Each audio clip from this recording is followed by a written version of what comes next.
ভারতীয় নাগরিকদের পরিচয়পত্র আধার কার্ড।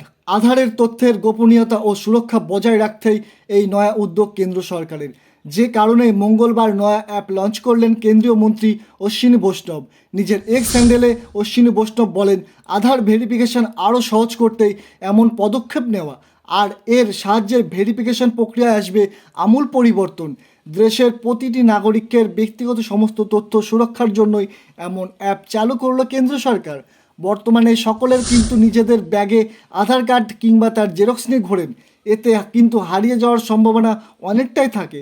আর এই নতুন অ্যাপের কারণেই আপনাকে আর ব্যাগে করে আধার কার্ড নিয়ে ঘুরতে হবে না, কারণ এই নতুন আধার অ্যাপের মাধ্যমে ফেস আইডি দিয়ে ব্যক্তির পরিচয় জানা যাবে। কোনো কাজের জন্য আপনাকে আর আধার কার্ডের জেরক্সও জমা দিতে হবে না।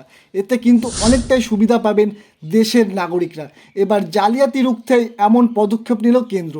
বর্তমানে যেমন সকলের ইউপিআই কিউআর কোড দিয়ে টাকা পেমেন্ট করতে পারেন, ঠিক তেমনই এখানে কিউআর কোড স্ক্যান করলেই ব্যক্তির সমস্ত তথ্য ভেরিফিকেশন করা হয়ে যাবে।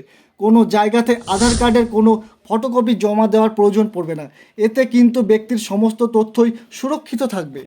তিনি আরও জানান, এই আধার অ্যাপ চালু হওয়ার সঙ্গে সঙ্গেই হোটেল, দোকান, বিমানবন্দর আবার বড় কিছু কেনাকাটা করলেও সেখানে কোনো কিছু ভেরিফিকেশনের জন্য আধার কার্ড কিংবা জেরক্স দেখাবার প্রয়োজন পড়বে না। এতে কিন্তু সকলের তথ্য বেহাত হবে না।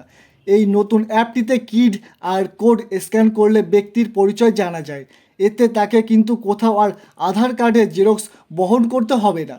হোটেল থেকে দূরে কোথাও ভ্রমণে গেলে ভেরিফিকেশনের জন্য আধার কার্ড দেখাতে হয়। এবার থেকে সেই ঝক্কি কিন্তু কমলো। মন্ত্রী বলেন, এই অ্যাপ 100% সুরক্ষিত।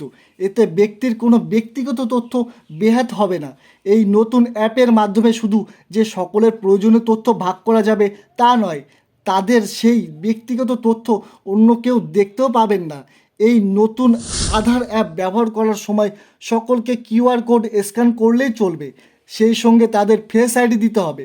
ব্যক্তির ফোনেই ওই অ্যাপসটি রাখতে হবে। ফটোকপি দেখে ভেরিফিকেশনের দিন শেষ। এতে অনেকটাই উপকৃত হবে দেশবাসী।